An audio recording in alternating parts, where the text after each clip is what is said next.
is The Sports Life. Rebound, Keaton Wagler. 20 seconds left. Here we go. We're headed for Indianapolis. Keaton Wagler dribbling it out. The coaching staff is hugging. The Illini, for the first time in 21 years, are going to the promised land of Indianapolis for the Final Four. How do you like that? Brian Barnhart, the voice of the Fighting Illini, addressing his listeners as for the first time since 2005. Illinois is going to go to the Final Four, and that's a big deal. We'll team in here along with Dalton Shetler and welcome into the Sports Life as we have an interesting show. The last time Illinois and Michigan both made the Final Four was 1989, and it was not business as usual by any stretch of the imagination.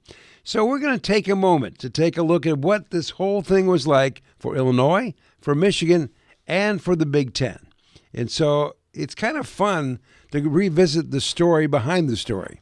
Most certainly is. And honestly, that's all this show is going to be here this week. It's going to be a really special edition. We've got a great lineup of Mark Coomes, Mark Rudner, Bruce Madej, and Kendall Gill all joining us. So a lot of stories behind the stories, to your point, Will. And it's amazing. It's been a while, but their memories are vivid. That's right. It's like it just happened yesterday. So anyway, so what do we got in terms of Sounds of the Week? And, of course, we talk about Illinois there. Why don't we switch over to the Michigan side? Of course, the Wolverines punched their ticket to the Final Four as well there in Indianapolis. And here's what head coach Dusty May had to say as Michigan moves on. Dusty, when they were cutting down the nets, I noticed you were kind of by the basket, supported by yourself, watching them. I know you've reached this stage before, but what's kind of going through your mind as you see those guys climbing the ladder?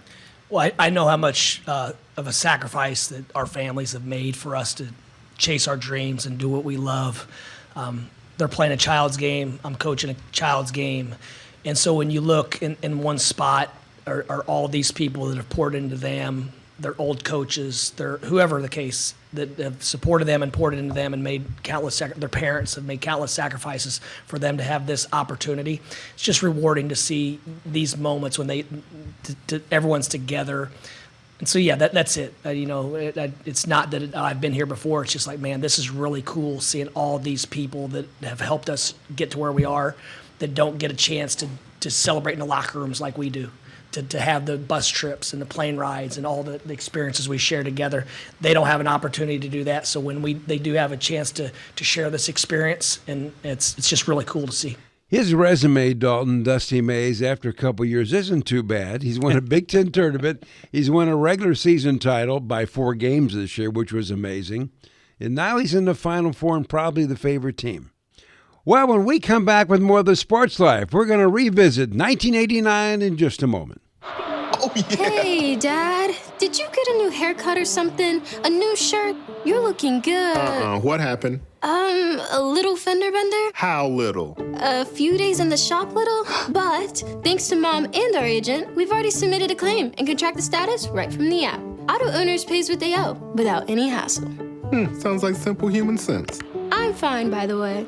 Oh, yeah, I was gonna ask. Ask your independent agent if auto owners make sense for you. Every kid deserves a chance to feel safe, to have their own bed, to be loved and cared for. That's why I love my foster parents. They make me feel like part of the family. Raise hope and foster dreams for one of 13,000 Michigan children in foster care. Visit michigan.gov/hope for a home or call 855-MICH-KIDS. That's 855-MICH-KIDS. Sponsored by the Michigan Department of Health and Human Services and the Michigan Association of Broadcasters. Do you hear that? That's the sound of uncertainty lurking under your hood. You know the feeling. I know I do. That sudden sinking sensation when you see a check engine light or your car unexpectedly breaks down and you're faced with sky-high repair bills. It's time to shield against unexpected repairs with CarShield. CarShield is America's most trusted auto protection company and has an A rating with the Better Business Bureau. Don't let the fear of a breakdown keep you up at night. Trust the Shield, CarShield, and say goodbye to terrifying repair bills and hello to peace of mind. Your plan also comes with 24/7 roadside assistance, courtesy towing, rental car options, and so much more. Don't wait till it's too late. Call CarShield now before a breakdown. Protect your wallet. Protect your car with CarShield. Get our best protection ever. Call now. You'll thank me later. 800-965-1292. 800-965-1292. That's 800-965-1292. We'll be back with more in a moment. This is The Sports Life.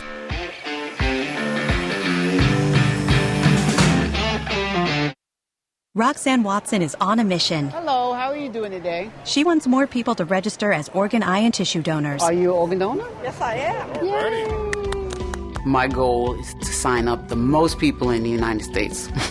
What drives her? Roxanne's own life was saved through the gift of a heart transplant, made possible by an organ donor. I decided that day that I was going to devote myself to the cause of organ donation and signing people up and honoring my donor by doing that. Now she's back to health, and she's a powerful force helping to save lives every day through her work. Imagine what you can make possible by leaving behind the gift of life. 8 people can be helped with the major organs, and up to 50 people can be helped with a little bit of everything.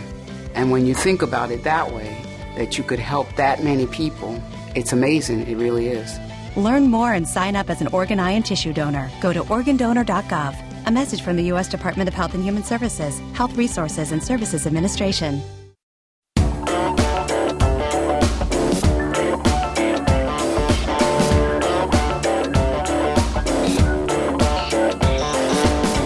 And welcome back for more of the Sports Life. We'll team in here along with Dalton Shetler. And as we talked about in the opening, we're going to kind of break down the excitement surrounding the fact that Michigan and Illinois wound up in 1989 in the same Final Four.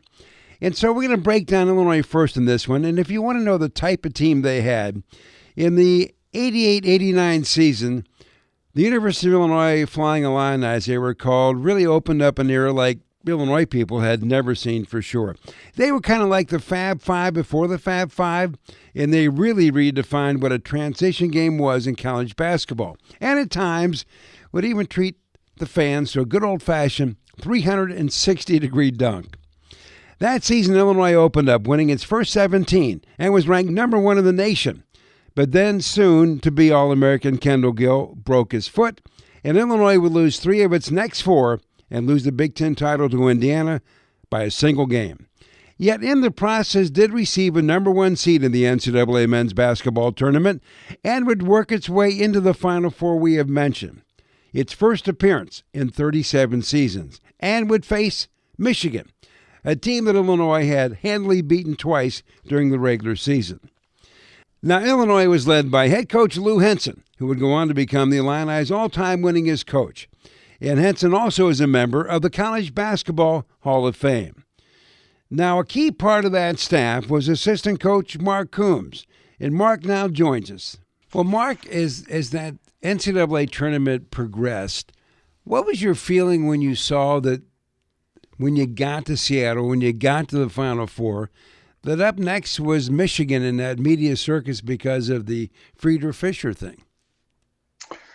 Well, the most interesting thing to me was after we beat them by 16, the last game of the year, I said, I think they've given up. I think the team quit. I felt that way. And I felt like we had momentum. Kendall was back. We beat Indiana on Nick's last second shot. Then we had Iowa at home. And then going to Michigan, we thought would really be a tough game. We won by 16 points, beat them twice. But then when the transition came about and the coach went to Arizona State, Bill, and they brought in Steve, all of a sudden, when I saw where they were placed, and they beat Xavier and South Alabama pretty good, but then they beat North Carolina. And North Carolina was really good. And then they crushed Virginia. So something happened that all of a sudden the guys said, we're going to start playing, and we have a new coach, and we're going to finish the year strong. And it was really amazing, and it's interesting. A couple of years ago, I saw Glenn Rice down at Fort Myers, and I said, Glenn, I was assistant coach at Illinois, and you guys beat us really. It was a tough game. but you guys had a great season ending. And he said, Coach, he said, you were a better team than we were, but when we changed coaches, we caught fire. And he said, that was a great thing for our basketball team. I said, congratulations. You guys did a great job. So that was Glenn's opinion, and obviously Illinois and Michigan have a chance to be in the Final Four again. Good for them. Good for the Big Ten. And people don't remember, but I do, how tough the Big Ten was back then. Iowa, Michigan, Purdue, Michigan State had a good team. Northwestern even had a good team. Wisconsin had players. They beat us by 20 that year up in Madison. So Michigan and Illinois had a great game, and Glenn Rice caught fire. I still think he's the leading point getter in the NCAA tournament. I believe that's still a record. So what can you say, Will? Well, not much more than you have said. The one thing I always thought about, Mark, did you ever think what might have happened not only in that game against Michigan, but the season, had Illinois stayed healthy the whole year? Well, after Kendall went down after Georgia Tech, we were number 1 in the country, 16-0. And then we had 3 out of 4 tough road games at Minnesota, at Purdue, and at Iowa. And all of them were close, and we got beat in them. And we came back and beat Indiana for the first time that year. So I think we would have had a really good chance to win all 3 of those games if Kendall hadn't got hurt. But that is just part of the game, as we both know. I think that Duke would have had a lot better season this year if Caleb Foster hadn't got hurt. I think they would have had a better ending. They really missed him. So that is just part of the game, and things happen, and teams ebb and flow during the course of the year. And Michigan at that time really was flowing. I mean, Glenn Rice was unbelievable in the NCAA tournament. He carried that team. And you had all kinds of pros in that team. Loy Vaught, Glenn Rice, Ramil Robinson. It was just Sean Higgins came off the bench. So, I mean, Michigan was strong, very strong. People talk about the Fab Five. Well, guess what? I'd like to see the Fab Five play these guys, because Michigan in '89 was really, really good. Do you ever take a moment and think back on the events in that game and relive that one through your head? Not very often. And I tell you, I empathize with fans, because a lot of my friends do all the time. And that was an opportunity to win a national championship that year, because we felt like we had the best team. And the opposing players, I mean, Glenn felt like we had a better team than they did. But the whole thing was, coaches go immediately from one game to the next fast, and fans can never forget the bad things that happened to their team, and also the good things. But really, the bad things, at the end of a game like that, and losing that game like that, thinking that you had the best team, fans really don't get over that stuff. And guys bring it up to me all the time, and I said, well, it was a tough way to lose, but it is what it is. And when we went to Minnesota that year, both Kenny Battle and Lowell Hamilton got hurt. And Lowell wasn't the same player against Michigan as he was during the course of the year, because they both had sprained ankles. And Lowell's sprained ankle was very bad. And Battle's wasn't quite so bad, but he was our bright star that game. He had a hell of a game that game against Michigan, but Glenn Rice did too. So it was a knockdown, drag-out fight between 2 really, really good teams. So, Mark, as a final question, obviously it's tough to lose with 2 seconds to go on a putback against Michigan in the semis. But as you look back at the season and the trip to Seattle and the Final Four, do you take away like a really good memory or something that makes you feel good about the whole thing? I have a great memory that year. It was a fun year. We had what I call a preliminary to the Fab Five. And by that I mean the flying Illini that year, the way we highlighted the basketball season, as exciting as we were, the amount of athleticism we had on the floor, all of our guys could dunk, and we got a lot of dunks. Sometimes our best offense was our offensive rebound stuff, and we had that on many occasions between Nick and Battle, Kendall and Lowell. Even Bardo could dunk some. Larry Smith. I mean, we had an exciting team, quick and fast. We didn't shoot many threes that year, but if you look back, there were a lot of times we scored 120 plus points. At LSU, we had 127 points. And Dale Brown told Coach Henson after the game, they were friends, and he said, "I appreciate you not running the score up on us, Lou."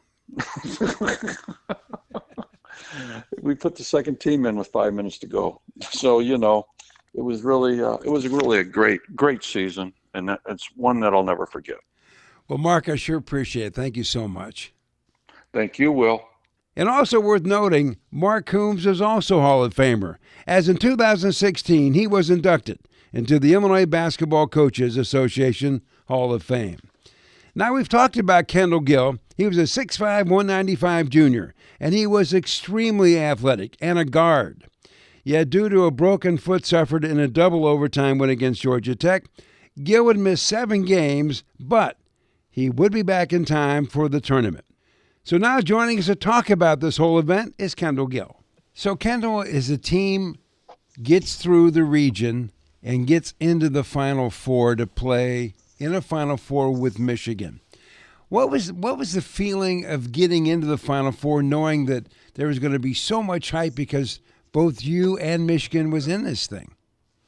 Yeah, well, the feeling was great. I mean, we thought that we could possibly get there. The way that our season had gone, I had just come back from a broken foot, and before I broke my foot, we were number 1 in the country, and then things sort of got delayed a little bit because one of the pieces to the engine was not there. So when I came back, I thought that we were, in my opinion, I thought we were the best team in the country.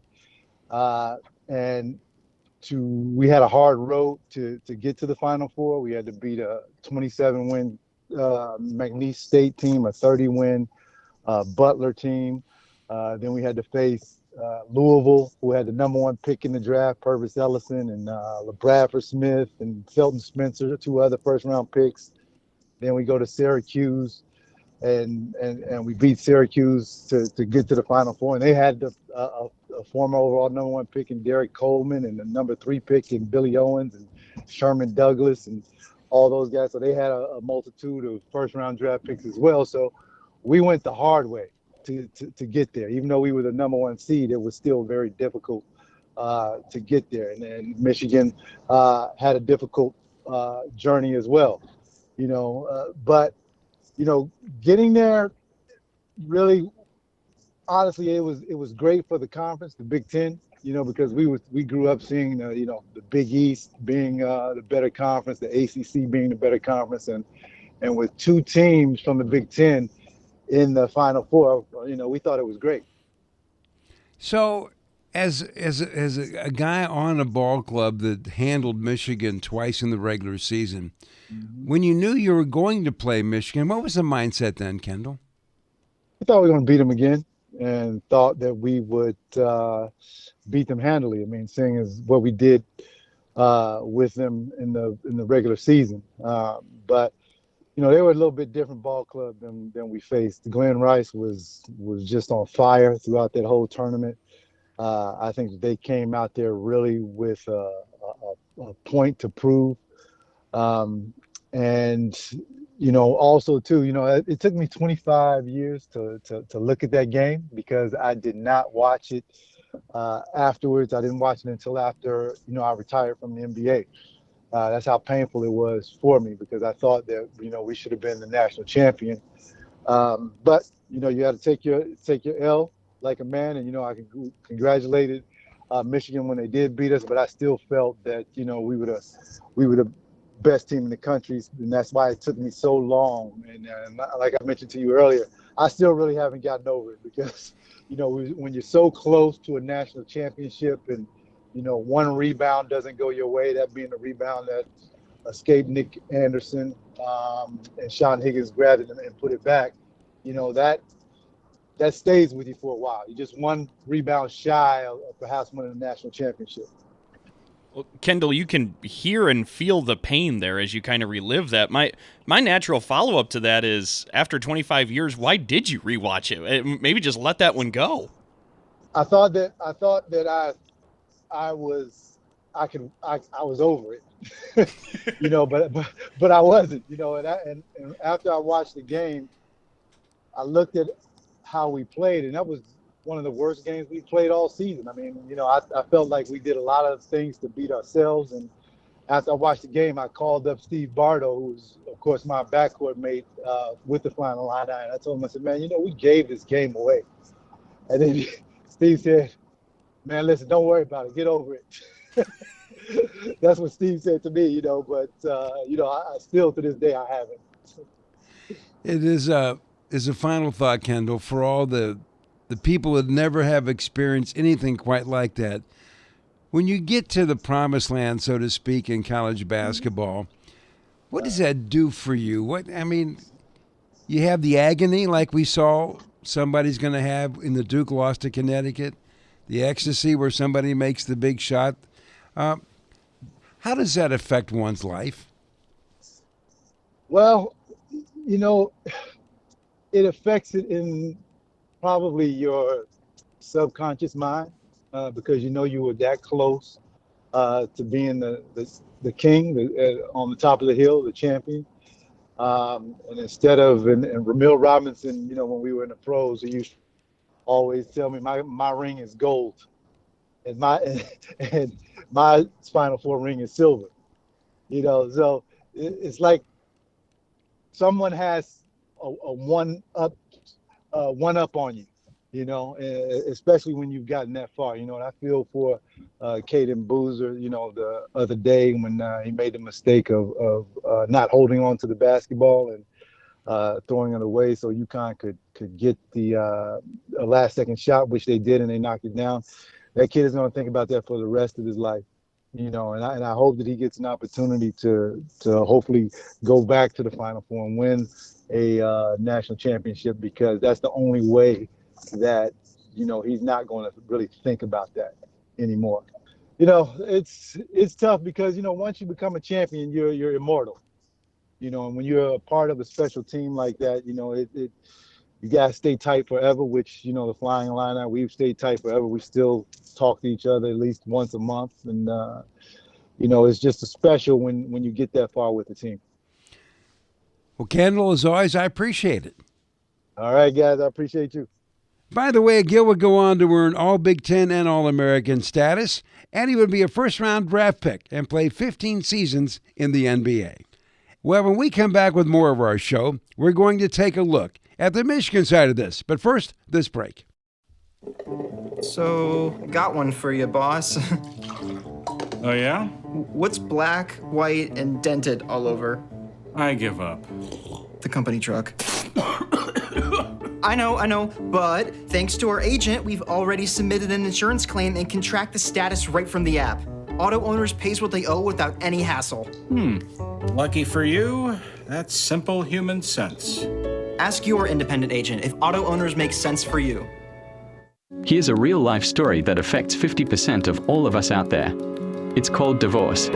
If you've gotten divorced and now you're struggling to pay your bills and your credit card debts are completely out of control, you need to call this special debt relief hotline right now. We help people with all kinds of money problems caused by different life challenges, a divorce, a job loss, even heavy medical bills. All these life events can sometimes financially stress you out and cause you to get out of control. We help people get their lives back by showing them ways to consolidate and reduce their debt, in some cases for a fraction of what they owe. If your credit card balances are more than $10,000, call us and learn how to reduce your credit card bills and monthly payments now. Here's our number. Paid for by Debt.com. Call now, 800-810-1584, 800-810-1584, 800-810-1584. That's 800-810-1584. That ought to do it. Totally energy efficient. Oh no, not again. This time, we're getting help. Ladies and gentlemen, it's the battle of energy efficiency improvements. In this corner, Mr. I can save money and do it on my own. And in this corner, Miss Let's Get It Done Right with some help. Fight! Or you could just go to avoidenergydrama.com. From sealing your home to helpful loan options, you'll find all the tips and tools you need to stop wasting energy and stay comfortable. Avoidenergydrama.com. Brought to you by Michigan Saves. We'll be back with more in a moment. This is The Sports Life.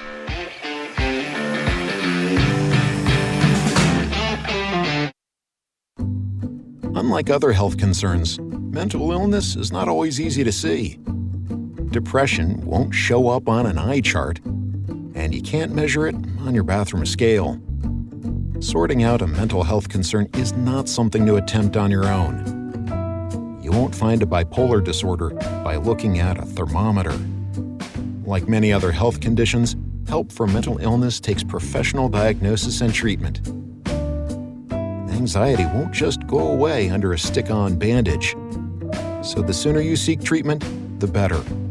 If you or a loved one has a mental health concern, don't go it alone. Find out what to do. For 24-hour free and confidential information and treatment referral, call 1-800-662-HELP. Learn more at samhsa.gov/support. That's samhsa.gov/support.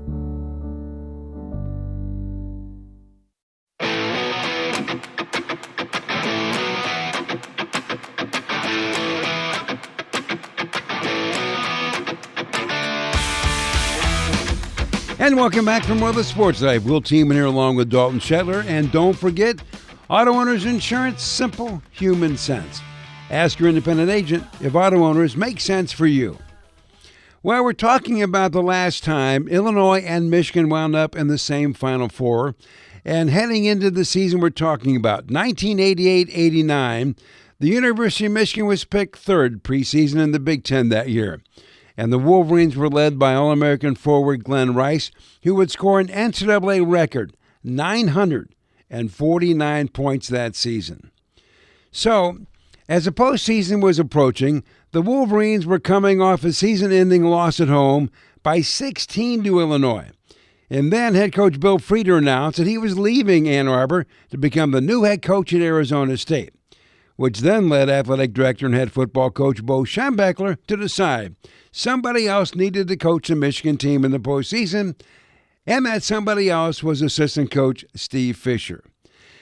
Joining us now is the longest-serving sports information director in the history of the University of Michigan's athletic department, Bruce Madej. All total, Bruce served the department for 34 years and was very much in the middle of all the upheaval heading into the 1989 NCAA tournament. And Bruce, thank you so much for joining us. Well, Bruce, I thought before we talked about the feelings of getting to the Final Four and everything, can you talk about what was going on with this Michigan team that seemed to be not quite all together? And then there was the coaching change, and then something changed. Could you talk about that? Well, all I can tell you, I mean, you can go on forever about this, but I just remember us playing Illinois in the last game of the season at home and getting trounced, and walking next to Bill Frieder as we walked through the tunnel, and people just booing and yelling at us. I'll never forget that. So, of course, then we get put into the NCAA tournament, I think as a 3 seed, if I'm not mistaken. And anyways, we're taking a look, and I figure, okay, we've got to get everything ready and just get going. And then all of a sudden, on Monday, I start getting phone calls that saying Bill Frieder's taking the job at Arizona State. And that led to just what I would call a wild evening. Walked into the office the next day, and I see Bo Schembechler, who was the AD at the time. And Bo was looking, he sees me walking in. He kind of says, "Come on up, Bruce," with his fingers, "come on up." So I did. I come up, and of course we went on to our discussion, and he said, did you know about any of this? I go, no, this one hit me, it was a shocker to me. So then we decided to have a press conference. Now understand, Bo still at this time, not only the AD, he was the head coach, so he's head coach and AD. So we're going to have a press conference. I said, Bo, we have to have a press conference because you're going to name somebody. And, he asked Fish to come on in, and he asked Fish if he was ready to do it. Fish said yes. We had the press conference, and that's where I think the word Michigan man really became what I would call legendary, because he used it like we're going to have a Michigan man to coach a Michigan team. And we had the press conference. Bo was in his football gear. He was literally going to practice. He had the whistle around him, and everything. So he's ready to go. And so we take off, and I'm talking to Bo through this whole thing. And I'm saying, Bo, you're going to have to come down to Atlanta with us. You're going to have to make sure that we're in a situation. You're going to have to take the stuff off, the players' backs, because everybody's going to be talking and wanting to know what's going on. So when we did arrive, now I'm starting to figure out if it was Tuesday or Wednesday. It doesn't matter. But when we did arrive in Atlanta, Bill Frieder was there, and he talked to the team. But before the team left, one of the most amazing stories I remember being part of was that Bo went into the locker room and basically said to each one, Pauline, this is what you have to do. This is what you have to do. Griff, this is what you have to do. And he's just pointing at it. And he gets to Sean Higgins, because there was discussion already that Sean Higgins was thinking of a transfer. He looked at Sean Higgins and he says, Sean, if you want to transfer, it's on my desk right now. That's what I'm telling you. And so I'm sitting there. He's trying to give everybody, he's really building everybody up. And he gets to Sean Higgins, and he's talking about the transfer. So everybody's kind of looking, oh, what's going on? So anyways, we take off. I tell Bo he's got to come down. He has to train. At that point, he has to change practice schedules and all that type of stuff. He comes down when we had our first day of practice at the Omni.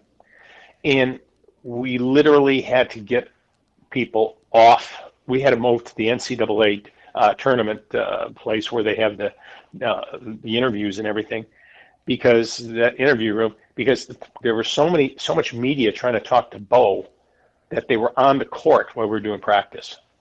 So the reason I wanted Bo down there is because I figured we had to make sure that these players could concentrate on basketball.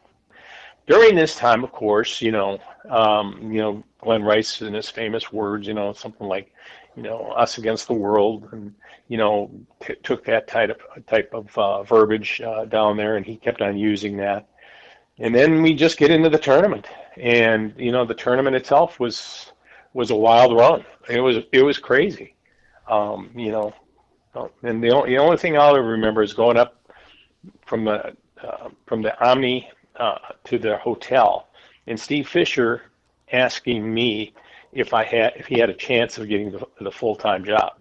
And I said, it's really easy, Fish. All you have to do is win 6 games. And he kind of laughed, and it was we kind of took it to a point where, okay, we just got to play basketball. And I think that's what the team did, and I think that kind of solidified the team, but not until after the first round. And when you see that it's a Big Ten foe and a team you finished the regular season with in Illinois, what are the feelings then heading into that one? Well, what's the old line? It's hard to beat somebody 3 times. I think that when you take a look at any team that's in that situation, I don't mean the situation that the 89 team was, but just getting to a point of the Final Four or thing, I don't think anybody worries about what happened before. I think it's a new world, it's a new life, it's a new game, and all that matters is that game. And when you take a look at it, Sean Higgins, and that's the one, he had the great play at the end there against Illinois. But, when we took a look, we played Illinois. A lot of people thought that was going to be the battle for that it's like this coming, this coming Final Four. Arizona and Michigan, everybody expects Arizona and Michigan, who to win that game is going to go and be the champion. It was similar to that with Illinois playing us, at the Kingdom. Two of the great teams in the Big Ten getting together And it was a marvelous game. That's all I can tell you. It was a marvelous game. We won 83-81. And this team stood together all the way through. And I'm going to tell you how relaxed. We'll talk about the final game there before, but I'll tell you how relaxed. This team was really relaxed through this whole thing. That's what was amazing to me, is they got relaxed. I think at first they kind of bound together, and then it was a relaxed bunch all the way through after the first round.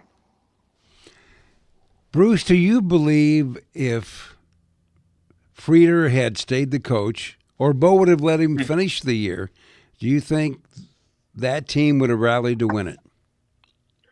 You know, as a hypothetical question, Will, I can't really answer that. I don't know. I mean, I think sometimes we might be put too much emphasis on the coach when you have a team that's together like that. I mean, I've got stories from Jalen Rose and other people who have always said to me, in cases where the game is there, they've always said, hey, don't worry about it, coach. This is what we're going to do.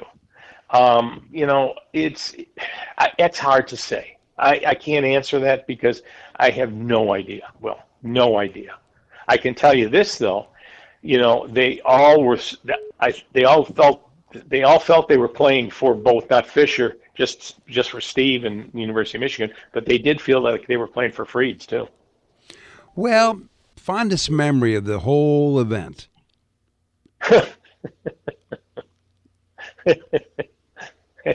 There were a lot of fond memories. It was a crazy time, I can tell you that. The fondest memories of that run had to be the next day after beating Seton Hall, and we're sitting.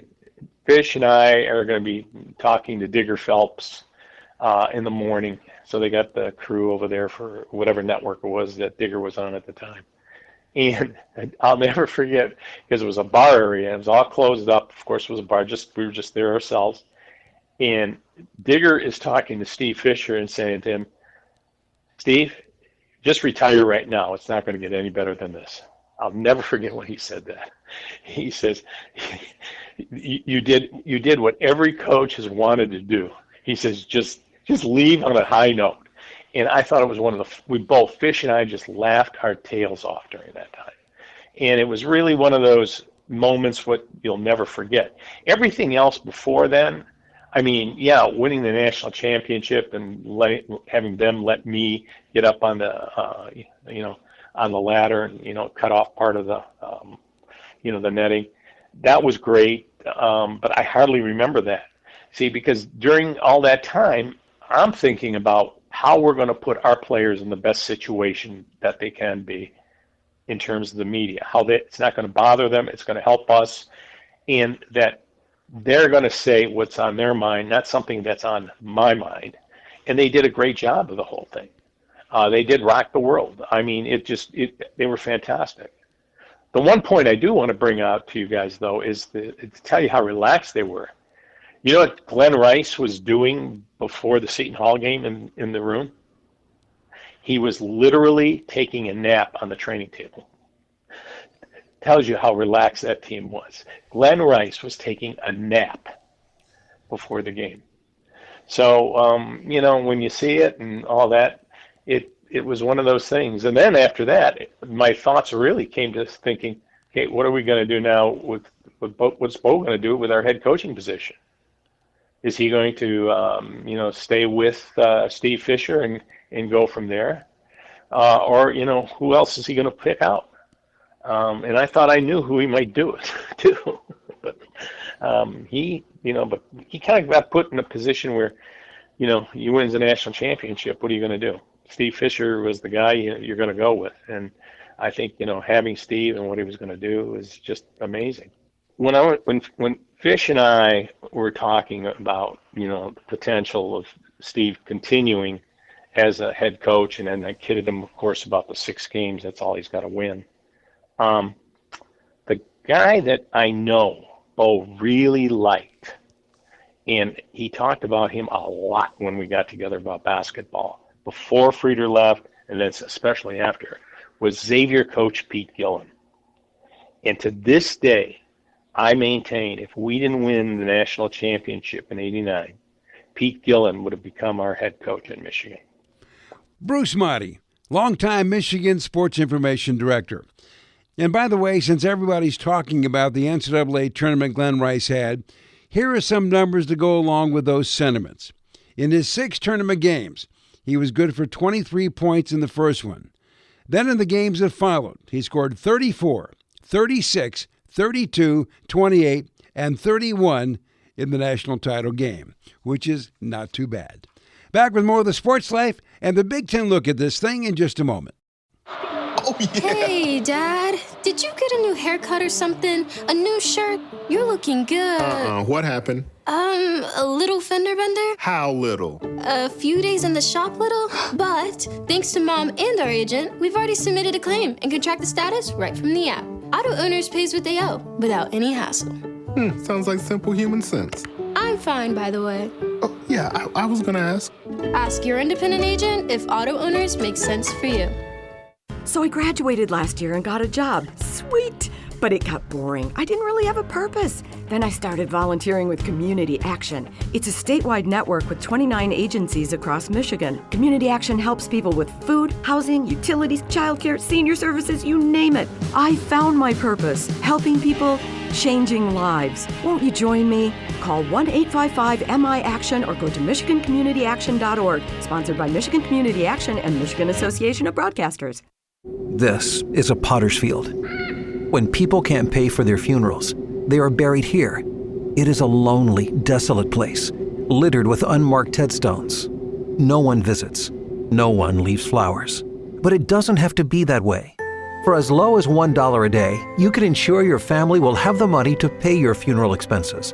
We offer burial insurance plans that pay up to $30,000. Considering the average funeral costs more than $10,000, that's peace of mind for your family.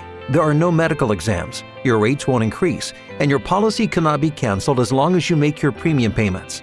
Call now to get approved in minutes and ensure your final resting place is more than just a pauper's grave in a potter's field. 800-562-2407. 800-562-2407. 800-562-2407. That's 800-562-2407. Paid for by Final Expense Direct. We'll be back with more in a moment. This is The Sports Life.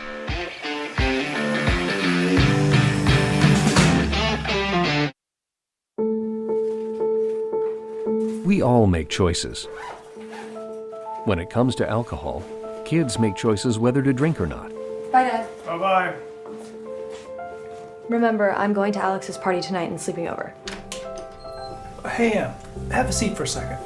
Remind me about that party again? Alex is just... And adults make choices whether to talk about it. That's true of parents and every other trusted adult in a kid's life.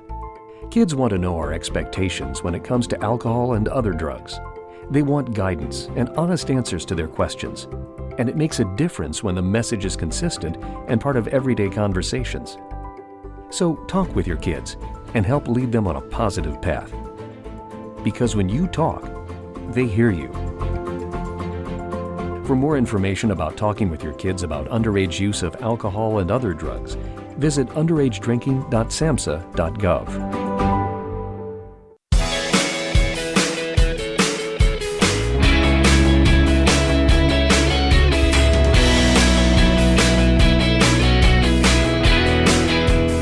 And welcome back for more of the Sports Life. We'll team in here along with Dalton Shetler. Well, this show is all about the last time Michigan and Illinois were in the same Final Four. And that Final Four was 1989. We've kind of taken a look at all the craziness surrounding this game from an Illinois perspective and from a Michigan perspective. But what about the Big Ten? Now, if you're looking for somebody who was at the heart of the Big Ten's movement, especially when it came to advancing its presence in electronic media, well, you don't have to look very much further than former Senior Associate Commissioner Mark Rudner, who was with the Big Ten for 40 years, starting way back in 1979. And Mark, thank you so much for joining us. So, Mark, has as it became apparent that we were going to have Michigan and Illinois in the same Final Four. I mean, that wasn't the first time that happened for the Big Ten. Now, you didn't have to go way back to 1980 when Purdue and Iowa were there. But this one seems so different. The exciting Flying Illini and all the media hubbub around Frieder and Fisher. From your standpoint, was this just different when you got to Seattle? Well, yeah, it really was. You had two great teams, actually four great teams, and the two Big Ten teams that had played each other during the regular season and in really some memorable regular season games. But, if you think back of the history of the Final Four, and if you think about the Big Ten, the Big Ten has made more Final Four appearances than any other conference going back to 1939.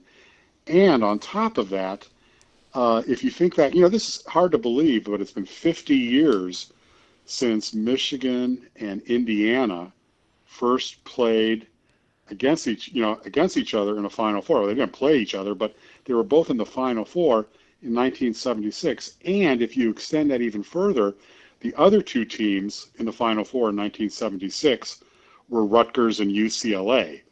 So I guess in 2026, you could say in 1976, 50 years ago, it was an all Big Ten Final Four.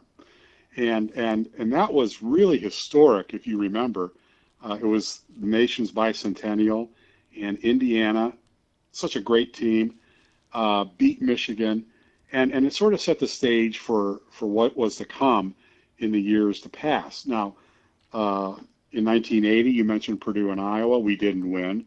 1981, Indiana won, and then 1987, Indiana won. But really, if you think about the 1980s, it was really the introduction of the Big East Conference and the revitalization of Eastern basketball. And the year that three Big East teams played in the Final Four, I think it was 1985, was really an important moment, I think, in the game. Unfortunately, since 1989, when Michigan won the national championship, the Big Ten has only won one national championship, even though we've made multiple appearances in the Final Four. That was an environment at the Kingdome in Seattle that was just electric. It was hot. Michigan was hot. Illinois was even hotter, and it was just such a fun time. It was a transformational time, I think, for the Big Ten, as you and I discussed the other day.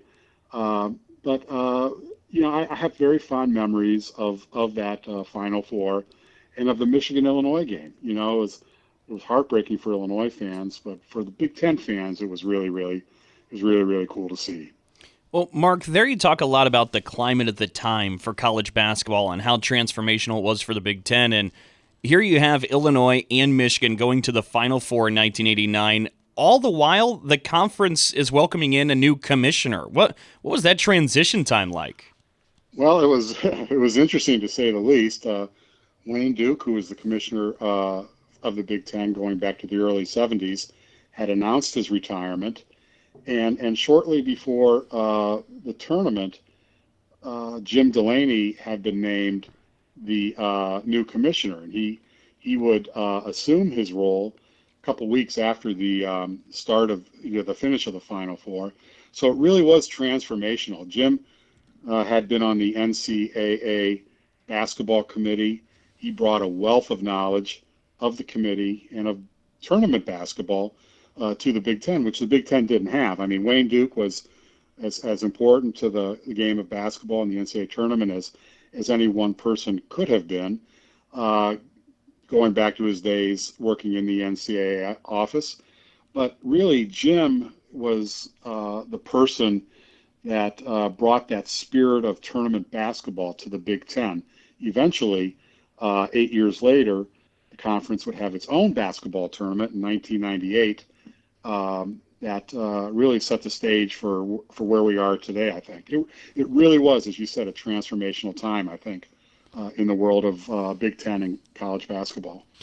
Final question, Mark, as you look back to 1989 in this Final Four, your fondest memory? I think, Will, it has to be how that game ended. The the free throws by Romeo Robinson to win the thing for Michigan, and I think the heartbreak for Illinois fans, which can't be underestimated. It really would have been nice to see, either Illinois or Michigan in the championship game, which fortunately we had a team in the championship game. But the fondest memory was just the spirit of, the Big Ten in a faraway land, rooting on each other for the national championship.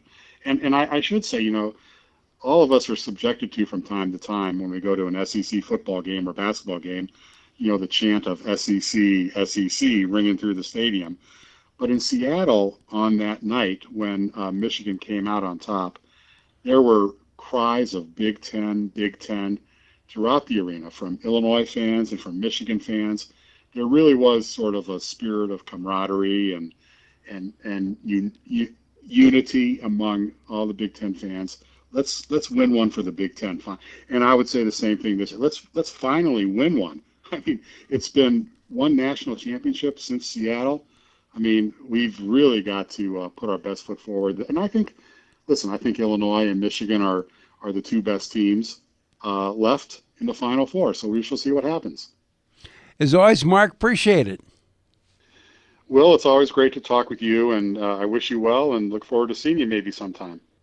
So there you go. A look at the Illinois, the Michigan, and the Big Ten perspective of both teams being in the Final Four in 1989. And sometimes the story behind the story is even a little bit more fun than the game itself. Back with more in our parting shots in just a moment. So, got one for you, boss. Oh, yeah? What's black, white, and dented all over? I give up. The company truck. I know, but thanks to our agent, we've already submitted an insurance claim and can track the status right from the app. Auto owners pays what they owe without any hassle. Lucky for you, that's simple human sense. Ask your independent agent if auto owners make sense for you. So I graduated last year and got a job. Sweet! But it got boring. I didn't really have a purpose. Then I started volunteering with Community Action. It's a statewide network with 29 agencies across Michigan. Community Action helps people with food, housing, utilities, childcare, senior services, you name it. I found my purpose, helping people, changing lives. Won't you join me? Call 1-855-MI-ACTION or go to MichiganCommunityAction.org. Sponsored by Michigan Community Action and Michigan Association of Broadcasters. If you have diabetes, listen up. If you have insurance, you can qualify for a continuous glucose monitor. With a CGM, you can continuously track your levels and trends and spend more time in range, significantly lowering your A1C. More importantly, a CGM eliminates the one thing most people with diabetes hate: painful finger sticks. Order your new continuous glucose monitor today. If you use insulin and if you've seen your diabetes care provider within the last 6 months, you may qualify for your own CGM right now. We'll do all the insurance paperwork and deliver your new CGM at little or no out-of-pocket cost to you. Medicare and most insurances will cover your CGM, so don't wait. Have your insurance handy and call the Aptiva Medical CGM Health Hotline right now. 800-948-6912. 800-948-6912. 800-948-6912. That's 800-948-6912. We'll be back with more in a moment. This is The Sports Life.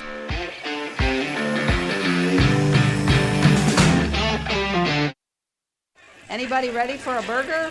I'm State Fire Marshal Rich Miller, reminding everyone to think safety first when it comes to outdoor grilling, whether it's charcoal or gas. Never overload your grill with food. Excess fat and grease will create large flames. Grill outdoors and never inside or in a garage. Never leave a grill unattended and always keep a fire extinguisher nearby. For more tips on safe grilling, visit the Bureau of Fire Services website at michigan.gov/BFS. Medicaid and CHIP offer free or low-cost health coverage for children and teens. Hospital and doctor visits, prescriptions, shots, and more are covered. That's peace of mind for parents if a child is sick or gets injured. And parents may now be eligible for Medicaid too, even if they've applied in the past. Enrollment is always open. Visit insurekidsnow.gov or call 1-877-KIDS-NOW. Paid for by the U.S. Department of Health and Human Services.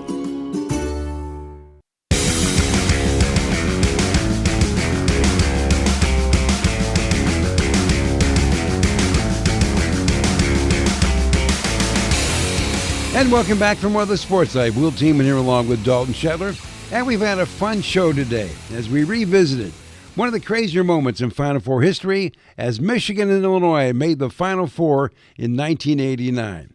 Thanks to Mark Rudner from the Big Ten, Mark Coomes, Kendall Gill from Illinois, and of course Bruce Madej from Michigan, reliving what was a really chaotic, exciting, fun, intriguing, all those things, and it wound up being some pretty good basketball as well. So, having said that, parting shots, what do you got, Dalton? Oh, by the way, if you missed any of that, make sure you give us a follow at Sports Life Now on Twitter or X. That's again at Sports Life Now. You can catch all the interviews that we had throughout the show highlighting the 1989 matchup between Illinois and Michigan, both going to the Final Four.